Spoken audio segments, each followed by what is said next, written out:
Mais quand même, je pense qu'on va y arriver. Il faudrait se mobiliser davantage, c'est sûr. Si on fait quelque chose, ça va toujours, à petite échelle, ça va grandir et ça peut donner quelque chose qui va changer la planète. Mais c'est sûr que, en tout cas, en ce moment, elle va mal et il faut que ça change. Là, en ce moment, il y a le niveau de la mer qui remonte. On a trop de pollution. Et surtout, il y a beaucoup de gens qui ne sont pas conscients, du réchauffement climatique. Il y en a qui disent que ce n'est pas vrai. Donc, c'est difficile de convaincre tout le monde que c'est vrai, qu'il faut vraiment faire des choses pour limiter ce réchauffement climatique, pour limiter la pollution. Je pense qu'on a tendance à attendre beaucoup des politiques, alors que les politiques sont que le reflet de ce que nous, citoyens, on veut. Et on a du mal à changer vraiment notre paradigme, notre vision des choses.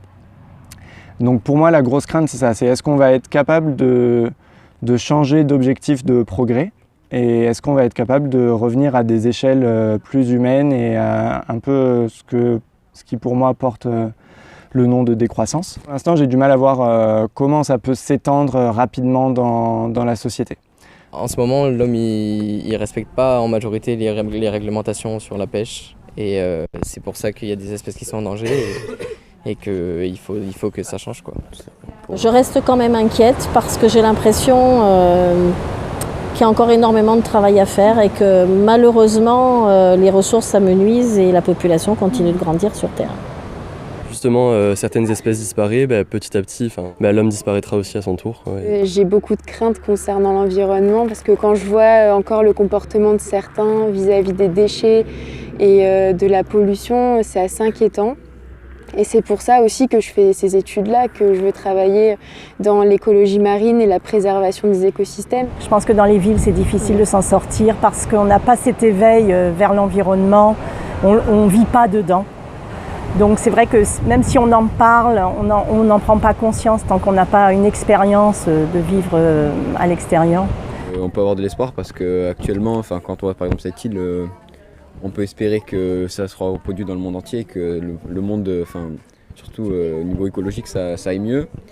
Mais après, moi j'ai peur que l'homme il n'arrive pas à concilier l'écologie avec l'économie et les problèmes sociaux, et que donc du coup ça pose des problèmes et que ce soit l'écologie qui en pâtisse. Je reste positive parce que je vois les choses quand même au niveau des élèves notamment, puisque dans ma matière on parle beaucoup d'environnement.